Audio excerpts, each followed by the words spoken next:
The 1619 Project, Born on the Water, by Nicole Hannah Jones and Renee Watson, illustrated by Nicholas Smith.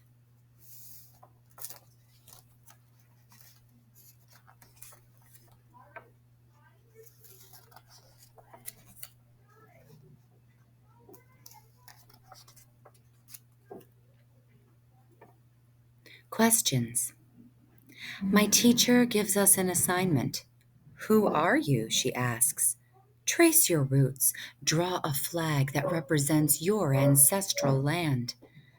Most of my classmates can count back many generations and learn about the countries where their families come from. They draw their flags, but I leave my paper blank. I do not know where I begin, what my story is. At home, Grandma asks, How was school? I tell her about the assignment, how I couldn't finish it, how I can only count back 3 generations here, in this country, where my parents, my grandparents, and my great-grandparents were born. Before that, I do not know. I tell her that I am ashamed. Grandma gathers the whole family, says, Come, let me tell you our beginning. Let me tell you where we're from.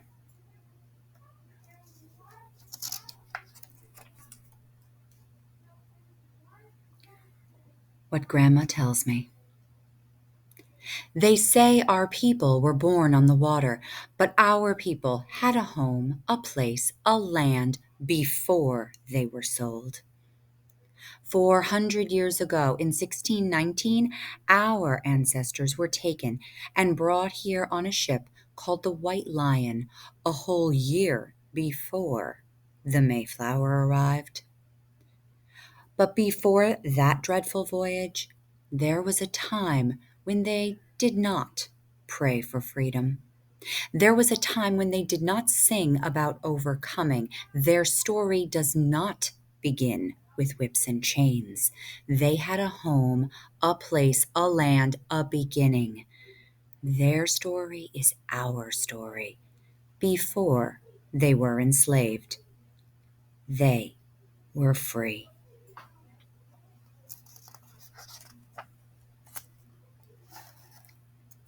They had a language. They spoke Kimbundu. They had their own words for love, for friend, for family. The kingdom of Ndongo was nestled between the Lukala and the Kwanza rivers on a high, high plateau in west central Africa. The people were good with their hands, knew the power of a seed, how to plant it, water it, how to make it something out of nothing. The people were good with their minds, good at math and science. They used shells for money, counting, recording, trading. They knew what their work was worth. They spoke Kimbundu, had their own words for joy, for grow, for home.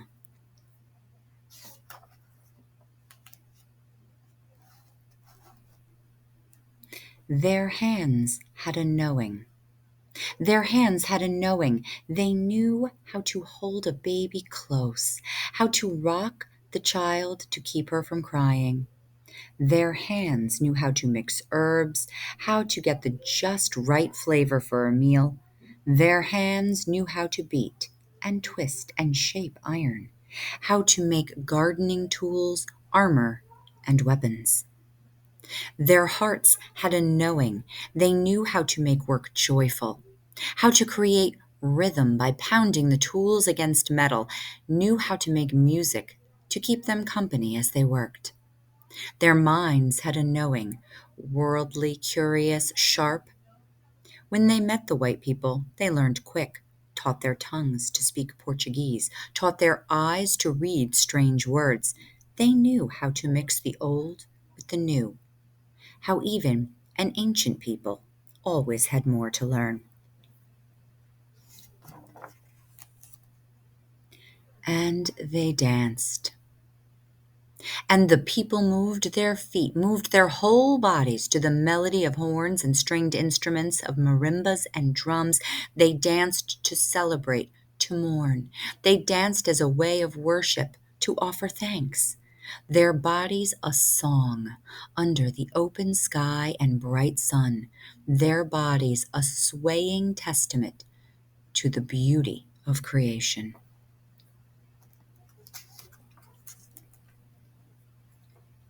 Stolen.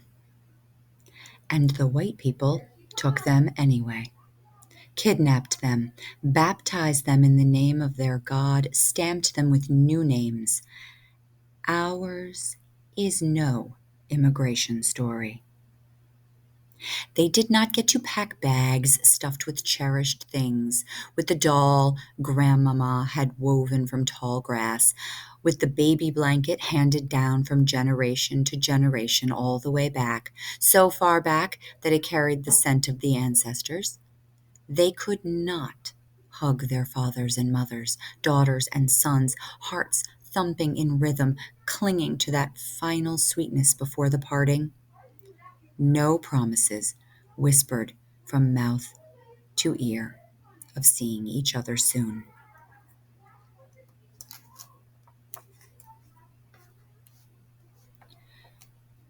Just wails and sobs, confusion and wrists worn raw from shackles made of iron, feet split and bloody from the 200-mile march along the Kwanzaa River. They had no things, but they had their minds. The old ways, the harvest songs, the just right mix of herbs etched in their memories. They had their bodies, histories and bloodlines and drums pulsing in their veins. With trembling fingers, they braided seeds into their hair, defiantly hiding tiny pieces of home to plant one day in new soils. No matter what some say, the people fought, and the white people took them anyway, forced them into the bottom of an evil ship to sail to a new world they had no desire to see. Ours is no immigration story.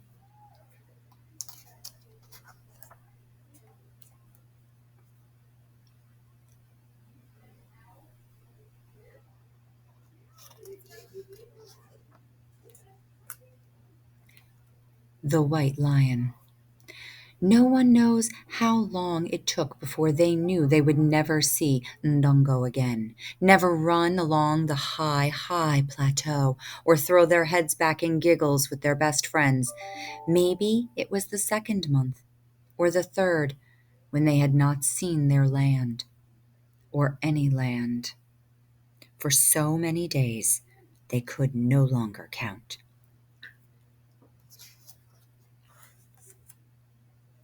Some could not bear the pain. They refused to eat. They shut their mouths until their hearts gave out. Others tossed themselves into the real eternity of the Atlantic Ocean, swimming one last time with the ancestors. Sickness and hunger, filth and cruelty took the others, almost half.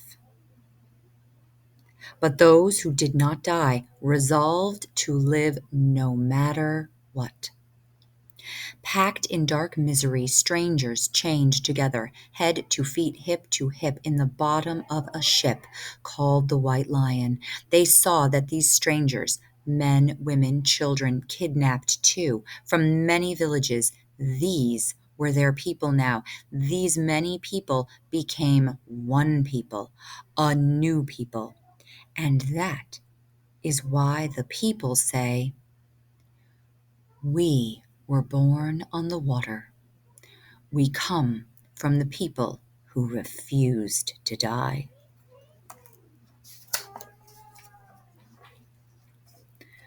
Point comfort. Finally, the ship stopped moving and the people were dragged to the deck. They closed their eyes against the light of a sun they had not seen since Mother Africa's coast. They closed their eyes against the sight of a land that was not theirs. They cried a silent cry as white men spoke strange words, talking about their bodies, and with a handshake traded another's child, another's mama and daddy, 20 to 30 beloved human beings in all, for a few pounds of food and drink. 400 years ago, in the year 1619, the white people called this land Virginia, a sweet-sounding word for a place of such pain, a sweet-sounding word for the place where American slavery began.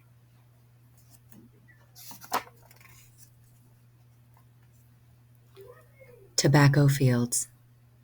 From sunup to sundown, the people worked the fields, growing and harvesting tobacco. The crops were sold to Europe, bringing wealth to Virginia. But the enslaved people did not get anything in return for their labor. The people worked and worked. When the people grew weary, they remembered their yesterdays, remembered their songs from Ndongo, sang them to ease their spirits. As they sang, they looked into the future, hoped for better days, planted prayers into the heavens, praying, praying, praying for freedom.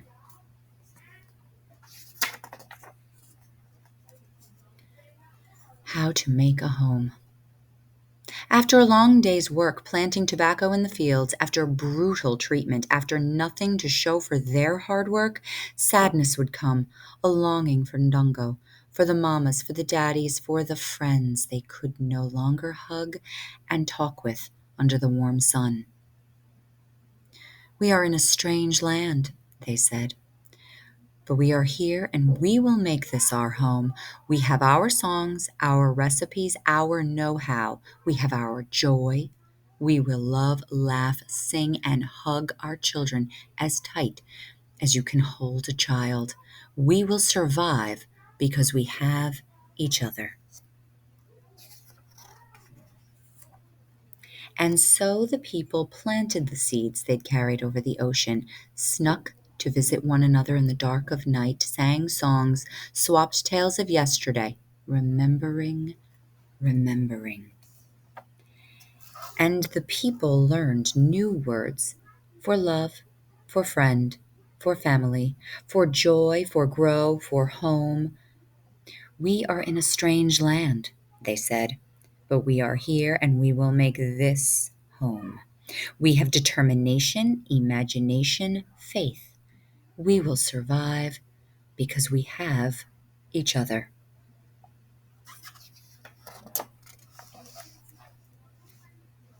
The Tuckers of Tidewater, Virginia, 1624. Anthony and Isabella enslaved on the plantation of Captain William Tucker and his wife Mary Tucker, two ordinary people forced to till the soil, forced to build a country they were not from, found a way to build a love for each other, to marry and create a family, a legacy. They did not know their family would be the start of a new people. They were just two ordinary people who had a son, a new beginning, a promise to live on and on. William Tucker. Hope is a promise, faith that a better day will come, belief that things will not always be this way. Hope is refusal to give up, to die out. Hope is a child born. Way back then, hope had a name, William Tucker. He was born to ordinary people, a man and a woman who were not free but who believed in freedom, who were not free but who believed that one day freedom would come, even if they never saw it. These two ordinary people gave life to an extraordinary child, a child not of Africa, a child not of Europe, nor of the native peoples already here, but a child of the new people formed on the water, the first black child born in the land that would become the United States, the first truly American child.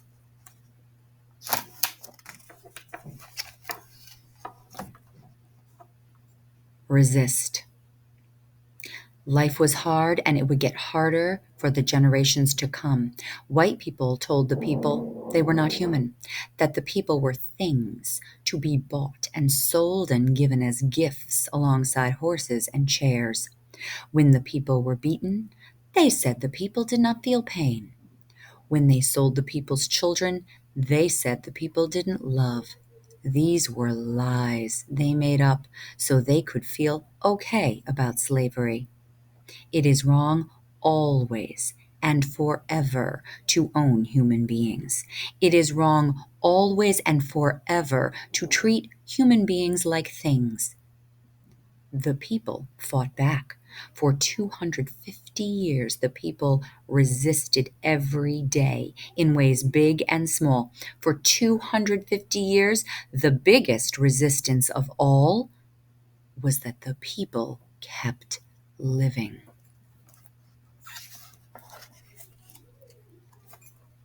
Legacy.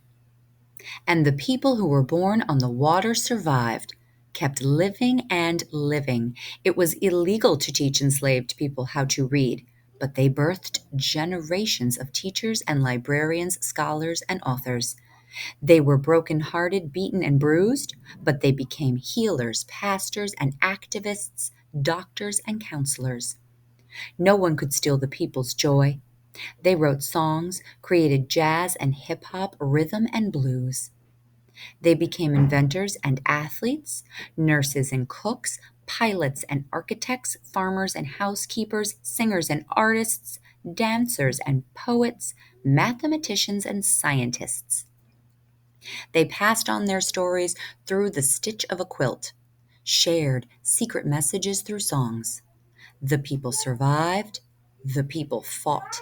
And because the people survived, and because the people fought, they finally got freedom. And because the people survived, and because the people fought, America has equality in the law. And because the people survived, and because the people fought, America began to live up to its promise of democracy. It is the people who fight for this democracy still.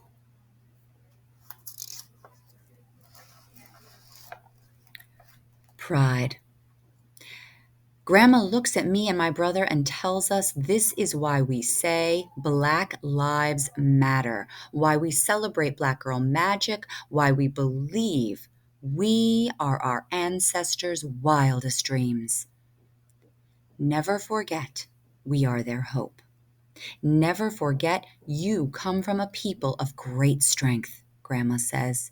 Be proud of our story, your story. The next day I go to school, pull out my red crayon, my blue and my white. I draw the stars and I draw the stripes of the flag of the country that my ancestors built, that my grandma and grandpa built, that I will help build too. And I am not ashamed. I know what my story is, where I am from, where I begin.